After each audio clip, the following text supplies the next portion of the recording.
In the beginning, heaven was perfect, the realm of light, where peace reigned, and harmony was the law. Yet, in this perfect domain, one being, made of brilliance and grace, sought more. This is the story of Lucifer, the light-bringer, who fell from the heights of glory to the depths of ruin. A story not just of pride, but of a rebellion that would echo through eternity.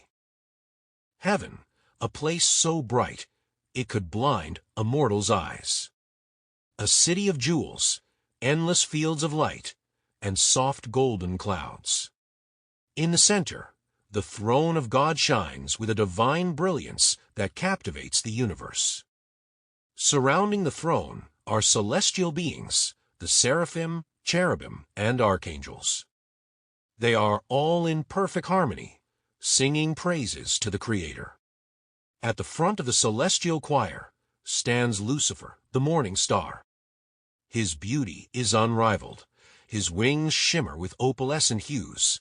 His voice is like the sound of 1,000 harmonies, and his wisdom surpasses all. He is the highest of the angels, entrusted with great power and a role of immense responsibility.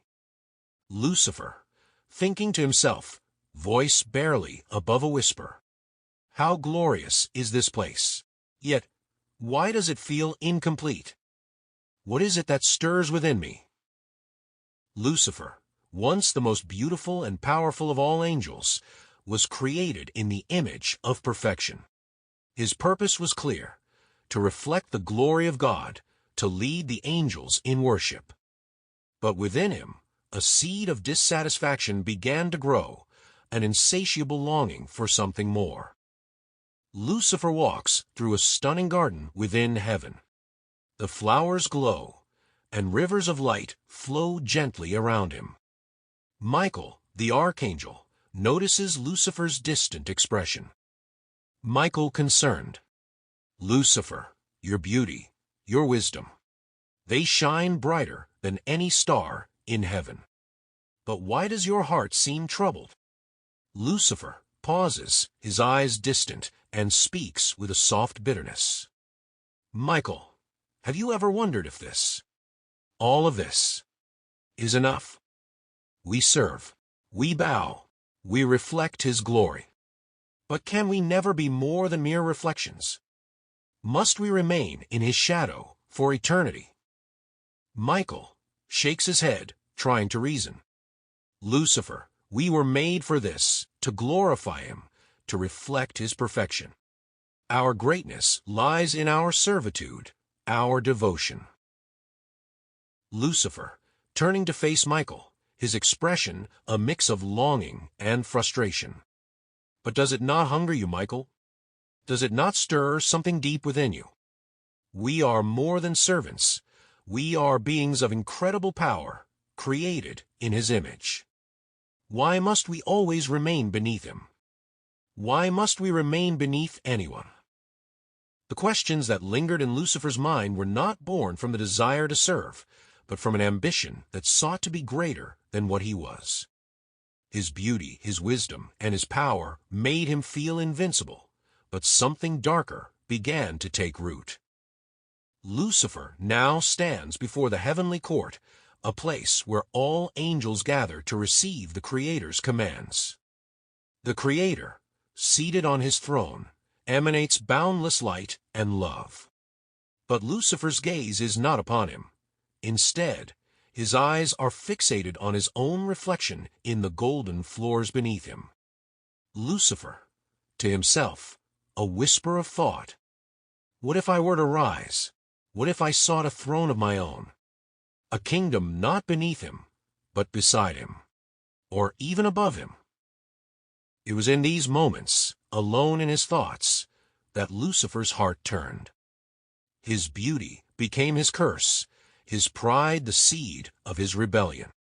The voice of discontent grew louder, fed by his jealousy of the Creator's position and his desire for control. Lucifer begins to subtly sway the hearts of other angels. Belial, Azazel, and Samiaza, angels of high rank, begin to gather around him. They are mesmerized by his words, his persuasive rhetoric about equality, power, and freedom. Lucifer, speaking with quiet confidence, but growing in intensity. We, too, are made in his image. We, too, possess power, wisdom, and beauty. Why, then, should we not rule? Why should he hold dominion over us? Belial, murmuring, intrigued. You speak of freedom, Lucifer. Freedom from servitude. What if we could have our own dominion? Lucifer, his eyes burning with ambition, voice rising. Exactly, Belial. Why should we wait for him to hand us dominion? Why should we be content to merely serve when we could rule? The Creator's glory does not belong to him alone. It is ours to share. The rebellion began as a whisper, but Lucifer's words spread like wildfire. One by one, angels began to fall under his influence. They were drawn by the allure of power, of becoming like God. The cherubim, guardians of the throne, turned away from their duty. The seraphim, the highest angels, hesitated in their worship. Lucifer gathers his followers in the great hall, a place once filled with the worship of the Creator. Lucifer, shouting to the gathered angels, "It is time to rise. We shall cast down the throne and the kingdom of the Creator. We will take what is rightfully ours." The Creator appears in the center of the throne room, his presence overwhelming, yet full of sorrow. The music of heaven ceases, and a cold silence falls. Creator, with immense grief. Lucifer, how you have fallen. From the highest of the angels to the depths of rebellion. Why do you seek this path? Lucifer, voice filled with defiance. I seek not to serve, but to rule. I seek not to reflect your glory, but to share in it. You have kept us beneath you for too long. It is time for change. The Creator, in his infinite wisdom and love, knew the heart of Lucifer. The seed of pride, once small, had now grown into a full-fledged rebellion. Lucifer had taken the step from thought to action, and he was now ready to face the consequences of his pride. Creator, with authority. You have chosen your path, Lucifer. And with that choice comes a fall that no being can recover from. You and those who follow you shall be cast down from heaven. Lucifer, screaming, as the light around him dims. No, I will not be cast down. I will rise. I will take heaven by force.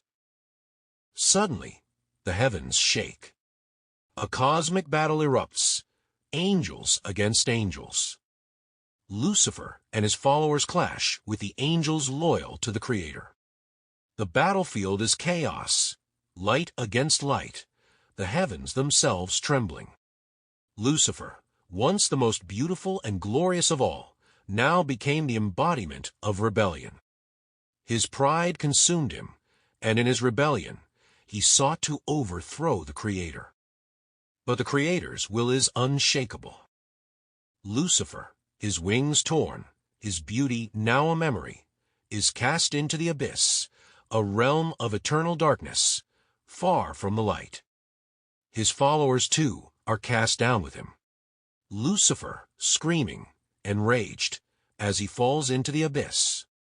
This is not the end. I will rise again. And so Lucifer, the morning star, became Satan, the adversary. His pride, once his greatest gift, became the instrument of his fall.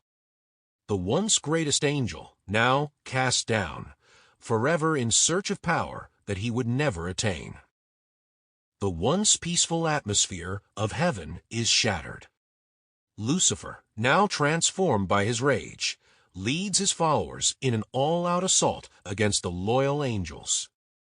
His wings, once radiant with brilliance, are now darkened by the weight of his rebellion. The clash between the loyal angels and Lucifer's followers is nothing short of apocalyptic. The heavens themselves tremble as light and darkness collide, creating a breathtaking and terrifying spectacle.